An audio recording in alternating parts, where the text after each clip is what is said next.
جب ابا کی تنخواہ کے 350 روپے پورے خرچ ہو جاتے تب اماں ہمارا پسندیدہ پکوان تیار کرتیں۔ ترکیب یہ تھی کہ سوکھی روٹیوں کے ٹکڑے کپڑے کے پرانے تھیلے میں جمع ہوتے رہتے اور مہینے کے آخری دنوں میں ان ٹکڑوں کی قسمت کھلتی۔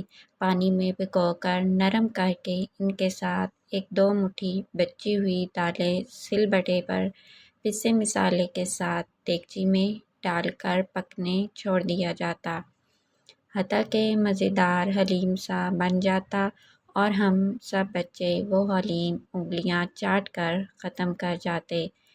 اماں کے لیے صرف دیگچی کی تہہ میں لگے کچھ ٹکڑے ہی بچتے۔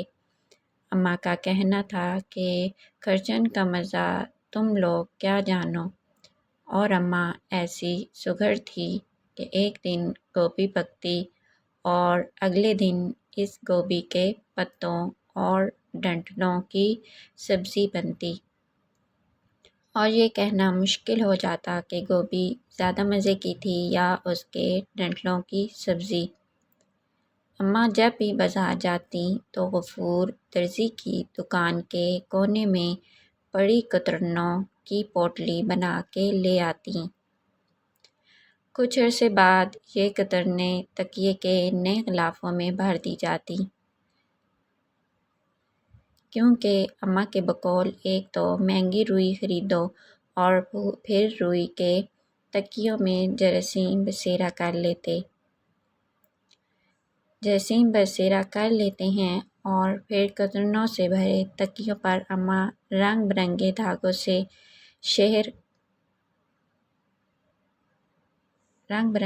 سے شہر کاڑ دیتی۔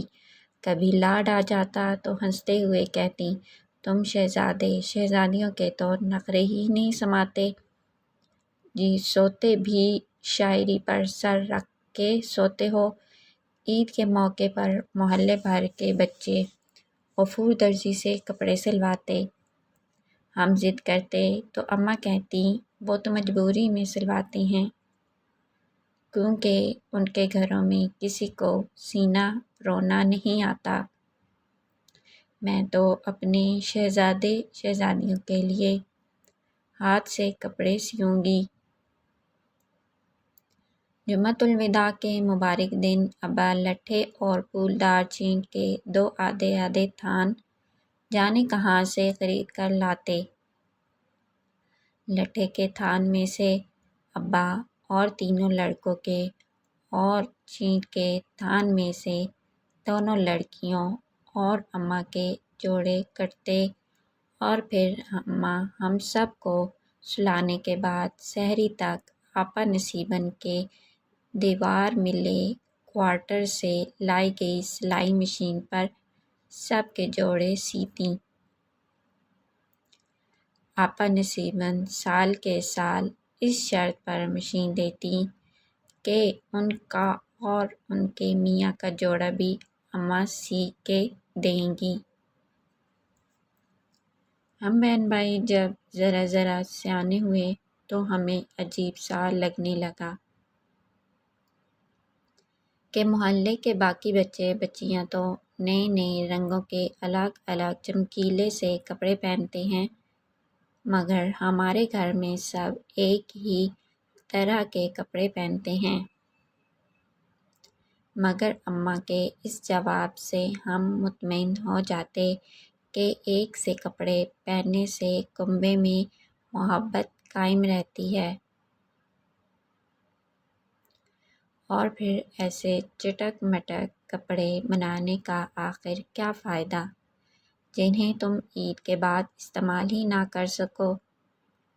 چھوٹی عید یوں بھی واحد تہوار تھا جس پر سب بچوں کو ابا 1 روپے کا چاند تارے والا بڑا سکہ دیتے تھے۔ اس کے انتظار اور خرچ کرنے کی منصوبہ بندی میں چاند رات آنکھوں میں ہی کٹ جاتی۔ صبح نماز کے بعد ہم بچوں کی شاپنگ شروع ہو جاتی۔ سب سے پہلے ہر بہن بھائی کو کوڈو کے ٹھیلے سے ایک پنی والی گول اینک خریدتا، جسے پہن کر چال میں اطراہٹ سی آ جاتی۔ پھر سب کے سب چاندی کے ورق لگی میٹھی املی اس لالچ میں خریدتے کہ رفیق افنچی پر ہر ایک کو املی دیتے ہوئے تیلی جلا کر املی میں سے شعلہ نکالے گا۔ پھر خانہ بدوشوں کے خوانچے میں بھرے مٹکی کے کھلونے اور رنگین کاغذ اور بانس کی لچکدار تیلیوں سے بنے گھگو گھوڑے کی باری آتی۔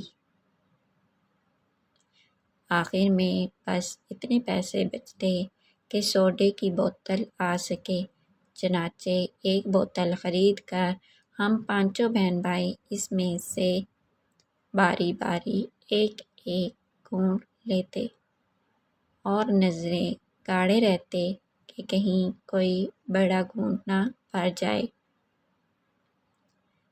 پیسے ختم ہونے کے بعد ہم دوسرے بچوں کو پٹھان کی چھرے والی بندوق سے رنگین اور مہین کاغذ سے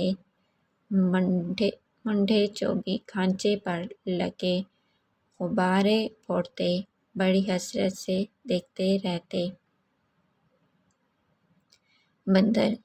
بندر یا ریچھ کا تماشا بھی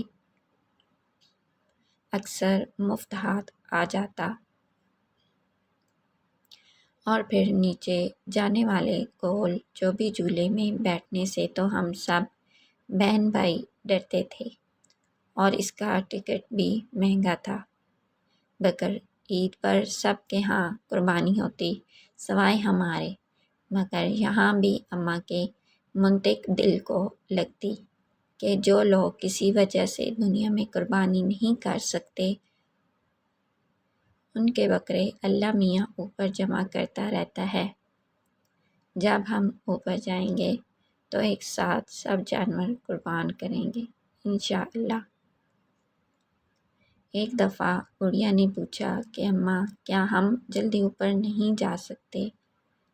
ہر سوال پر مطمئن کر دینے والی اماں چپ سی ہو گئی اور ہمیں صحن میں چھوڑ کر اکلوتے کمرے میں چلی گئیں۔ ہم بچوں نے پہلی بار کمرے سے سسکیوں کی آوازیں آتی سنی، مگر جھانکنے کی ہمت نہ ہوئی۔ سمجھ میں نہیں آیا کہ آخر گڑیا کی بات پر رونے کی کیا بات تھی۔ کوئی 6-7 ماہ بعد ایک دن اماں باورچی خانے میں کام کرتے کرتے گر پڑیں۔ ابا نوکری پر تھے اور ہم سب اسکول میں۔ گھر آ کر پتہ چلا کہ آپا نصیباً اماں کی چیخ سن کر دوڑی دوڑی آئیں اور پھر گلی کے نکڑ پر بیٹھنے والے ڈاکٹر محسن کو بلا لائیں۔ ڈاکٹر صاحب نے کہا کہ اماں کا دل اچانک ساتھ چھوڑ گیا ہے۔ تدفین کے بعد ایک روز گڑیا نے میرا بازو زور سے پکڑ لیا اور یہ کہتے ہوئے پھوٹ پڑی کہ خود تو اوپر جا کر اگلی عید پر اکیلے اکیلے بکرے کاٹیں گی اور ہمیں یہیں چھوڑ گئیں۔ اگر میری ویڈیو پسند آئے تو میری ویڈیو کو لائک اور چینل کو سبسکرائب ضرور کر دیجیے گا، اور بقرعید پر اپنے ہمسایوں کا خیال رکھیے۔ اللہ حافظ۔